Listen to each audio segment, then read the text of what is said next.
Baby. Ɗanki ya daɗe. Lafiya ya gari. Yanzu yau kusan sati biyu kenan baby ba mu haɗu ba kuma na zo na ga uwa ba kya farin ciki da zuwa na.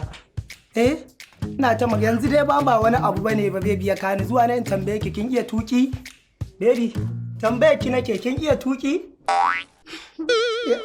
Wa ba na haka nake so in gai. Na iya wace irin mota zaka ce yau? Mota?